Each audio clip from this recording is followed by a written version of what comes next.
10 minutes in, 2 hours to go. Bloody hell, this is a long drive. It's made a lot more difficult by the fact you're travelling 60 kilometres the whole length of this road. Nevertheless, nearly there. Finally here, and there was about 5 different signs on the way in that said the road was blocked. I just kept passing them all until I finally came to where it was blocked, which is that bridge up there. Obviously it's not fit for purpose or something, but I managed to get a spot to park in here. It's a bit dodgy, but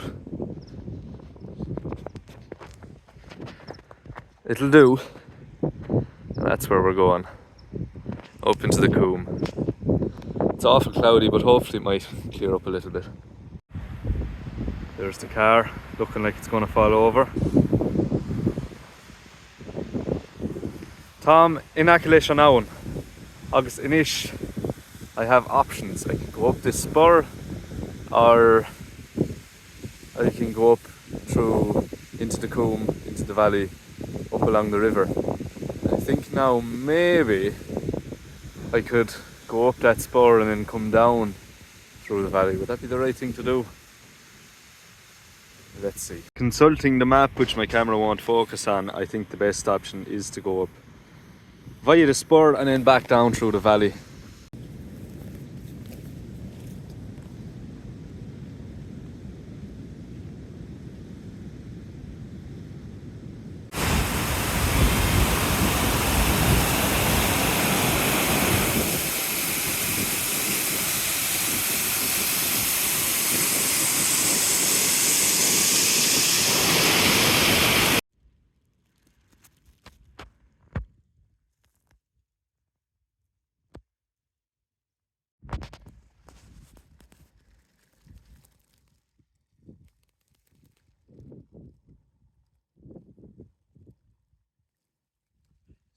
Coming into a nice little bit of scrambling now, and unfortunately for me, because it's such a wet day, the quartzite is very slippy. Well, this isn't too bad compared to what I've seen in other places, in the bends and that, but usually quartzite is nowhere near as grippy in the wet as the likes of the sandstones of Kerry and that.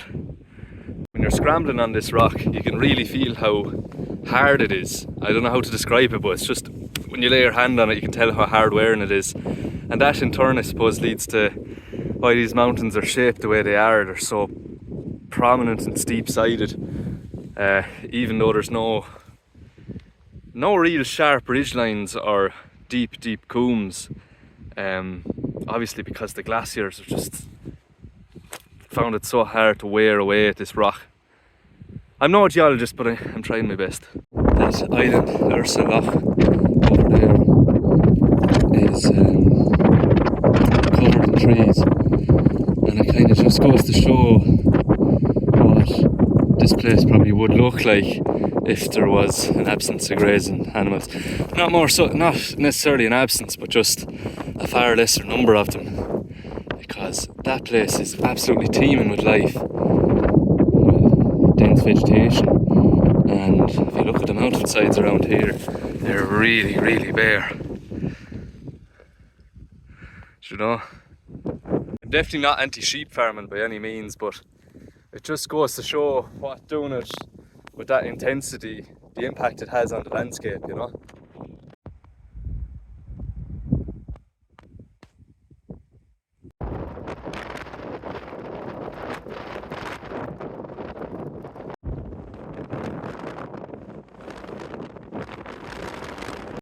I've come up to an altitude now where it is nearly just purely rock.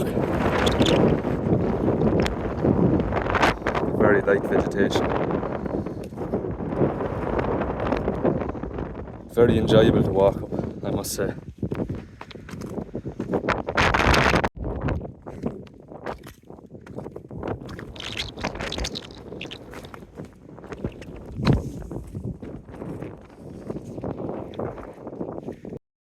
The weather never took up. Even though twice on the way up it got really bright and I thought we'd just break through the cloud, but it never happened. It definitely is brighter up here than it is down lower, so I'd say this cloud is not very thick. We're just not high enough to poke out above. I actually got a bit disorientated on top there. I thought I was on the top of the mountain, but I was actually on a subsidiary peak, just slightly off to one side of it. And I was walking in the wrong direction. But it didn't take me long to realise that the ridge line was a lot sharper than what it looked like on the map. So in situations like that, it's important to go back to basics, and that shows the importance of map and compass. I took out the map and realised where I was on a sharp ridge line. And of course, prevailing wind is coming from the west today, which is that way. So it's easy to tell now that I'm back on the right track.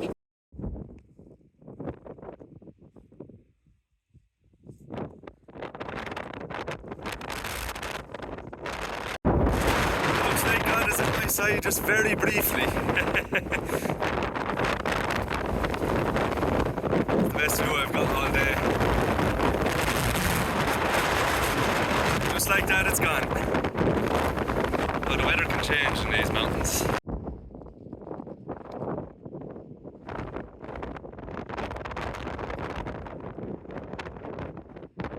Descending into the valley here after coming straight down off the ridgeline from up there.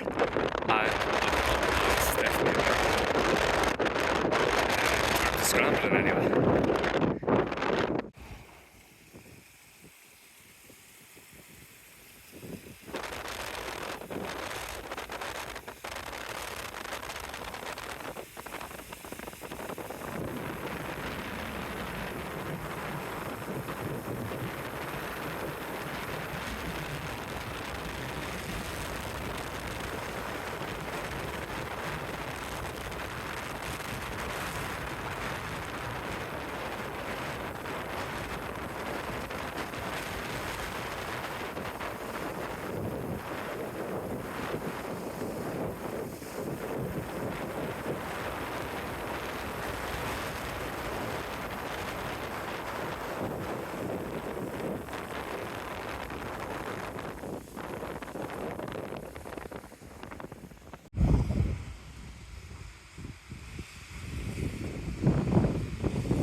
I'm at the same spot now where I decided to go up the spur earlier on, and the weather's just taken up beautifully.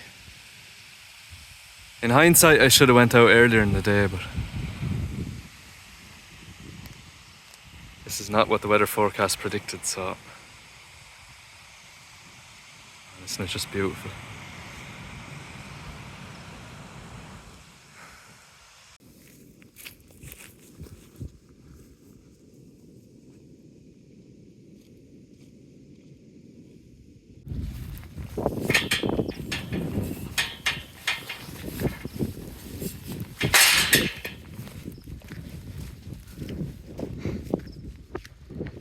Thanks for looking after the car, lads. And look at that. As soon as they come down off the mountain, the cloud is completely cleared from the top of it. Such is life.